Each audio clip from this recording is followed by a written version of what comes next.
yerde gördüğümüz kalpli anahtar askılarından değil bu. Dıy dünyasında bir ilk. Hülyay Kreatif Dıy Dekor kanalı olarak bu vintage güzel görünümlü kalpli anahtarların içinde işlevsel teknik bir detay ekledim ve video boyunca bunu sizlerle paylaşıyorum. Başlayalım. Dekopaj serisine devam ediyoruz. Bugün sadece bir duvar süsü yapmıyoruz. Matematiksel bir ölçüyle tasarladığım evinize hem görsel güzellik hem de işlevsel anahtarlık ve bir farklı gizli detay daha paylaşıyorum.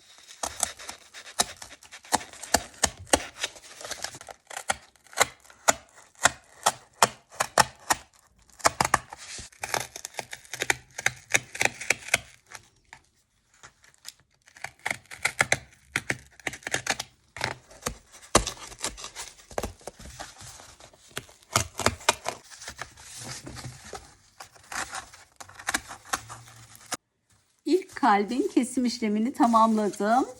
Tamamen ölçüleri kendim hazırladım deneyerek ve bu sonuca ulaştım. Bu ölçülerde yaparsanız tam olarak siz de aynı orantılı bir kalp çizimine ulaşabilirsiniz. 3 büyük, 3 de küçük kalp hazırladım. Hep yapılan duvar dekor süsü kalpten farklı olarak işlevsellik kazandırmak adına ilk önce burada ek bir çalışma yapacağım. Kalbin burada orta kısmından boyu 24 santim, 10 santim. Buraya enlemesine bir çizgi çekiyorum. Biraz sabır isteyen ama sonucunda işlevsel olarak gerçekten çok güzel bir duvar dekoru yapıyoruz. Hiçbir adımı kaçırmadan izlemenizi veriyorum. Sonucu yaptığımıza değecek. 3 santimetre. Hemen burayı da çizdim. Çalışmanın bu bölümünde matematiksel hesaplama yaparak kalpleri eşleyeceğim ölçüyü ayarladım ve tam ortasından şöyle iz bırakacağım. Yeri belli oldu. Hepsini aynı şekilde iyice deliyorum. Şimdi bunları tamam. Ve diğer üçüne de aynı işlemi devam ediyorum. Ahşap tutkalı.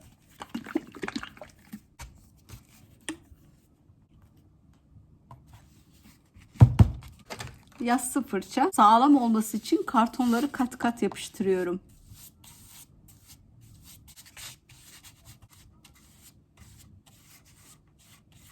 İkinci kartonumu aldım.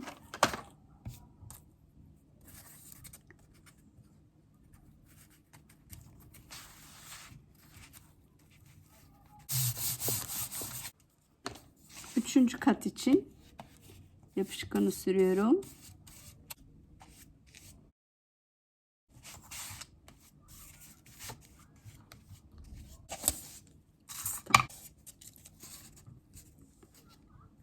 Üçüncü kat kartonumuzu da yapıştırdım. Biraz baskı uyguluyorum. Ve şimdi küçük kalpleri de yapıştırıyorum.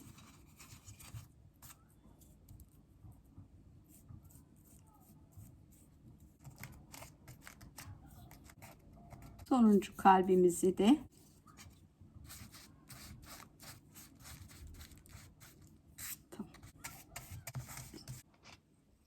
biraz su ilave ediyorum. İnce bir katman olsun. Bu aşamada çalışmanın sırlarını vermeye devam ediyorum. Sağlamlığı iyice artırmak adına şöyle kağıt havlulardan parçalar alacağım. Ve kartonun bu köşeden itibaren tutkalı sürmeye başladım. Ve arka yüzüne de aynı şekilde devam ediyorum. Peçeteyi aldım.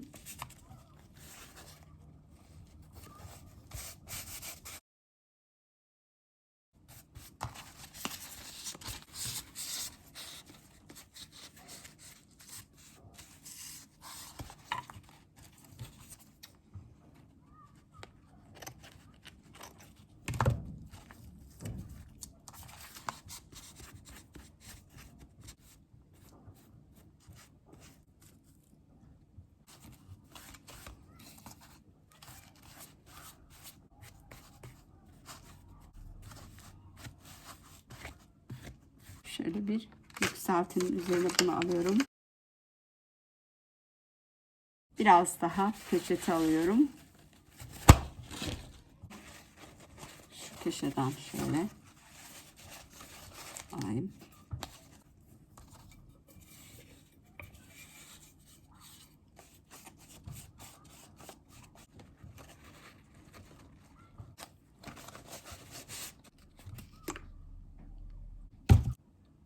Karıştırıyorum. Bu şekilde kağıt havluyla kartonu kaplama işlemine devam ediyorum.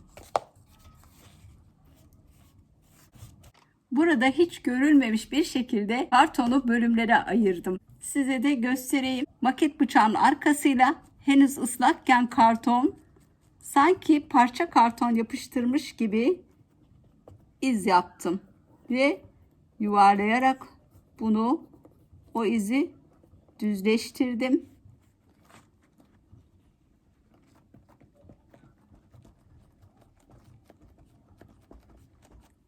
Böylece karton 3 parçaymış gibi. Son olarak fırçanın arka tarafıyla çizgileri iyice belirginleştiriyorum. Kurudu. Şimdi beyaz akrilik boya veya Multisurface. Bende Multisurface var şu an. Onu kullanacağım. Beyaz akrilik boya da olur. Şimdi boyayla zemini dekopaja hazırlıyoruz. Ve kenarları da boyuyorum. Kartonun boyama işlemi bitti. Şimdi bir küçük kalp daha yapacağım. Bunun için de 5 santim ideal, 5 santim uzunluğunda kalp hazırlıyorum. Kullanacağım alanı belirliyorum.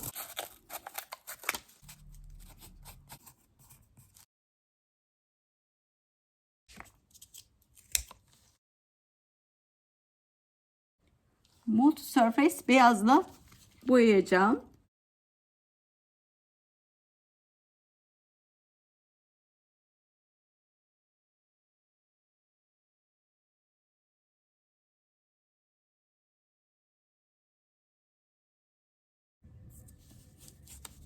Yeterli. Bunları kurumaya bırakıyorum.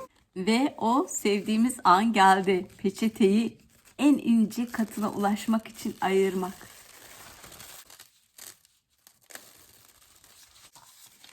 Peçetemiz dekopaj için hazır. Bu güzel kalbimizi aldım ve üzerine bir bütün olarak kullanacağım. Desen ve rengi çok güzel. Peçete dekopaj tutkalı veya beyaz tutkal da kullanabilirsiniz. Yassı fırça kullanıyorum.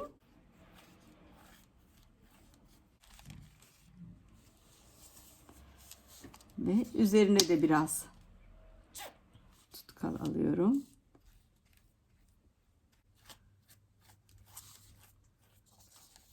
Bir naylon geçirdim elime ve merkezden kenarlara doğru ittiriyorum. Özellikle altta uyguladığım peçetenin girintili çıkıntılı kısımları farklı bir doku oluştursun diye yapmıştım ve sağlamlık için kullanmıştım. Onu peçetede görebiliyoruz.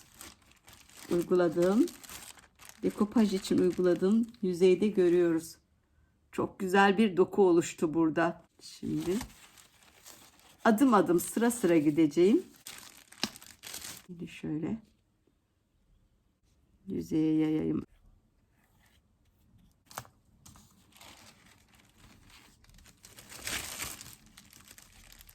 Dikkatli bir şekilde ilerliyorum.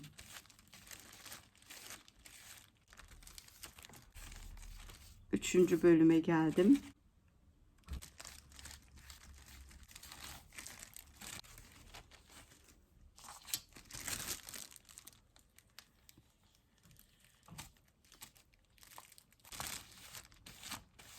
Şurada küçük kalp vardı. Onun etrafını iyice belirginleştiriyorum. Ve bunun da yani evet. Tamam.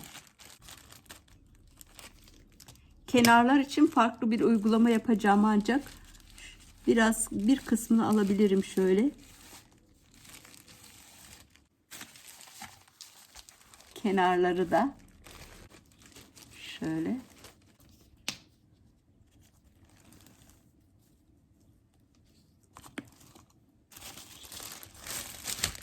Hemen gösteriyorum.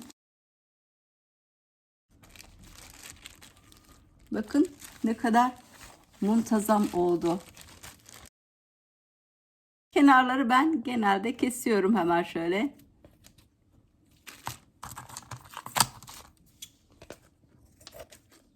Bu şekilde daha kolay oluyor.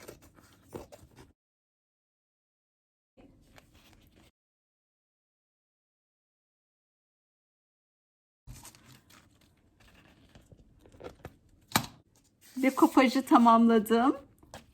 Şu ahşap izleri gerçekten çok güzel oluştu. Kalan peçete parçalarıyla bu küçük kalplere de dekopaj uyguluyorum.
Kalpleri yaptım, dekopajı da tamamladım. Hemen şimdi farklı uygulamalara geçiyorum.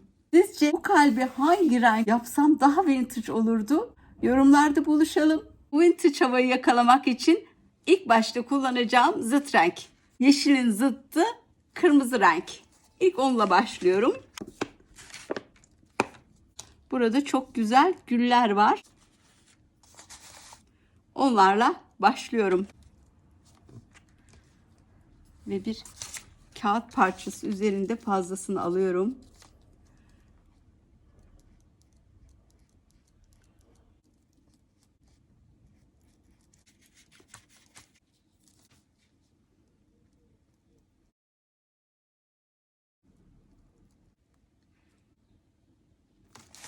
Bu şekilde kırmızıları ilk başta yerleştireceğim.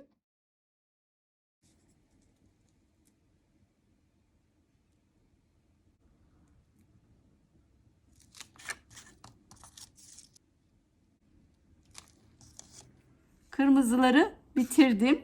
Şimdi parıltıyı vermesi için de pembe renk, metalik pembe kullanıyorum. Kırmızıyı pembeyle tonlayınca gerçekten ışıltısıyla birlikte güller kendisini göstermeye başladı.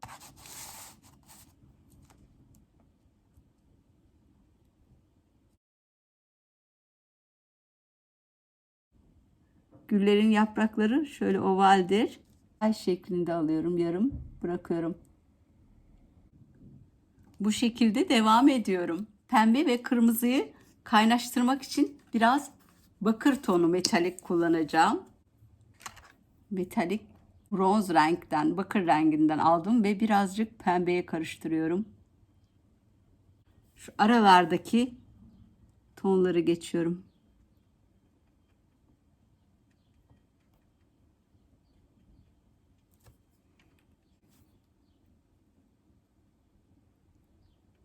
Yavaş yavaş yapıyorum.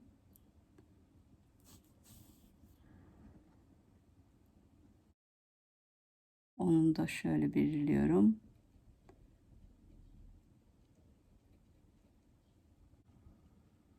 Çizgileri yapacağım bununla.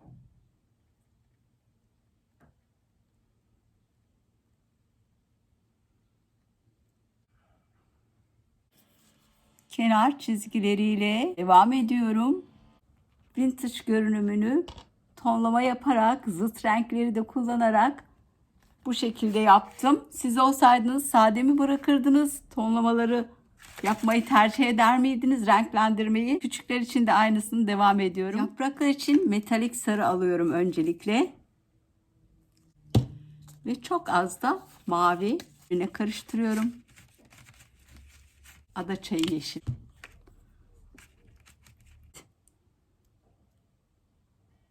Tonlama olsun diye birkaç rengi karıştırarak yeşili elde ettim. Sadece tonlama yapıyorum. Vintage görüntüsüne ulaşmak için devam ediyorum. Gerçek bir vintage havası yakaladık. Şimdi son olarak da kahverengiyle eskitme ve gölgelendirme yaparak boyama çalışmasını tamamlıyorum. Ile eskitme görüntüsü sağlayacağım. Şöyle.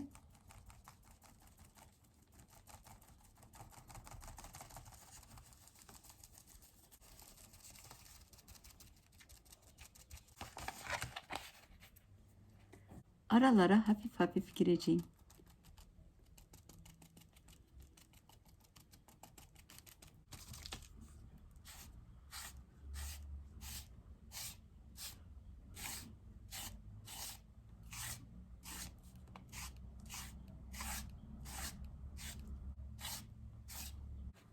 Vintage görüntüsünü elde ettim.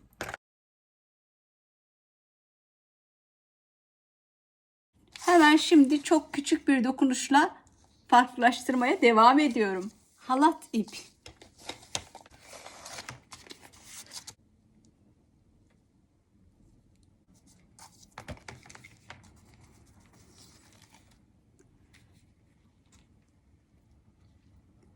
Halat ipi kalbimizle birleştiriyorum. Vintage etkisini artırmak için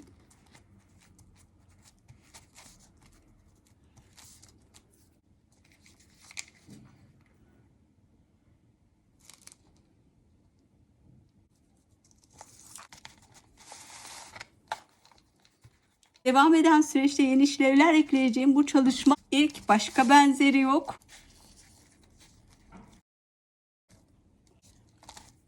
Gördüğünüz gibi her detay üzerinde düşünerek ve farklı teknikler de ilave ederek ilerliyorum.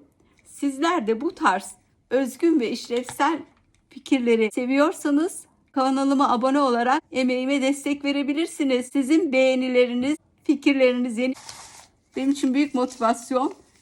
Beğeni, yorum, abone için şimdiden teşekkür ediyorum. Bu şekilde tamamlayacağım halat sarma işini.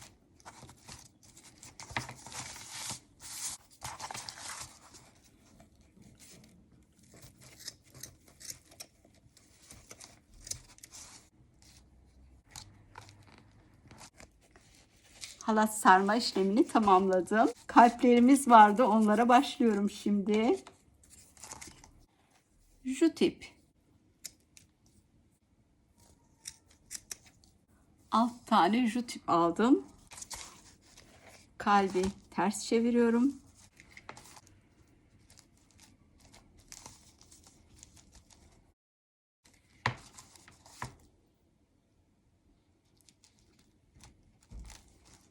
Tamam.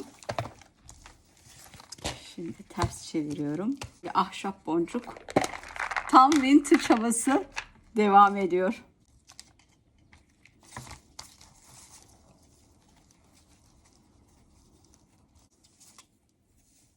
Şöyle ucunu inceltiyorum. Bunun içinden geçireceğim.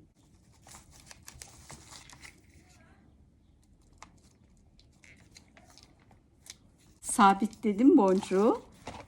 Bakın gittikçe daha güzel bir vintage görüntüsüne ulaşıyoruz. Sıra geldi. Kalplerimiz vardı. Birini tam buraya ortasına silikonu alıyorum. Ve tam buraya yerleştirdim. Ters çeviriyorum. katların hepsini. Tamam. Ve son olarak da bu küçük için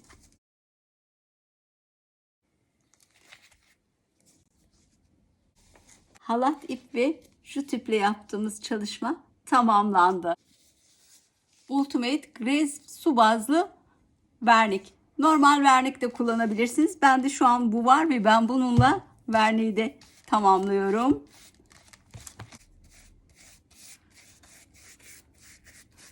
Bu şekilde vernikleme işini yapacağım ve 6 saat bekleyecek bu kurumak için.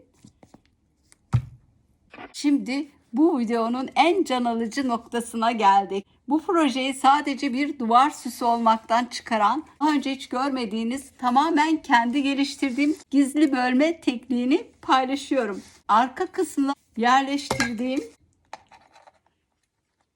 kavanoz kapağı kalbin tam orta kısmına getiriyorum. Yapıştırıyorum. Kavanoz kapağını yapıştırdım. Atımızı da yapıştırarak bunun işlevselliğini kazandırıyorum. Sanırım Dıy dünyasında bir ilk, kimsenin tahmin edemeyeceği bu yedek anahtar saklama bölümünü ilk kez Hülya Kreatif Dıy Dekor kanalında sizlerle paylaşıyorum. Özgün fikirlerime destek olmak, daha fazla bu tür videolara ulaşmak için videoyu beğenip kanalıma abone olursanız sevinirim. Son dokunuş olarak bu vidalarımızı da yerleştiriyorum ve sağlam olması için zaten çok katlı yapmıştım. Artı sağlamlık için silikon yapıştırıcı vidayı çevire çevire yerleştiriyorum.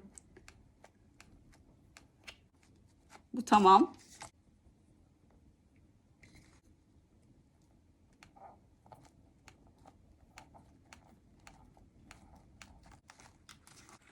Üçüncü vidayı da tamam. Son olarak da şu küçük kalplerin etrafına şu tip küçük kartondan kalpler yapmıştık. Ve onların etrafına halat ip geçiriyoruz.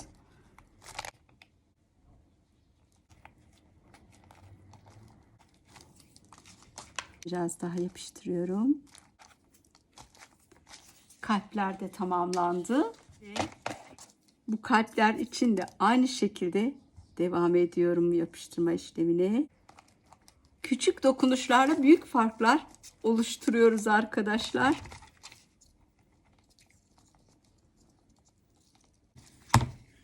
Abone olup beğeni, yorum ve önerilerinizi paylaşırsanız kanalın birçok izleyiciye ulaşması için destek vermiş olursunuz. YouTube'da abone olmak ücretsizdir. Küçük kalp için de aynı şekilde devam ediyorum. İp fazlalarını alıyorum.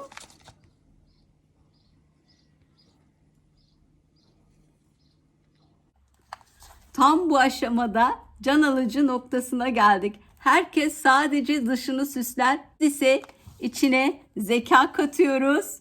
Dünyada ilk kez göreceğiniz bu gizli anahtar bölmesi fikriyle. Yedek anahtarlarınızı kaybediyor musunuz benim gibi?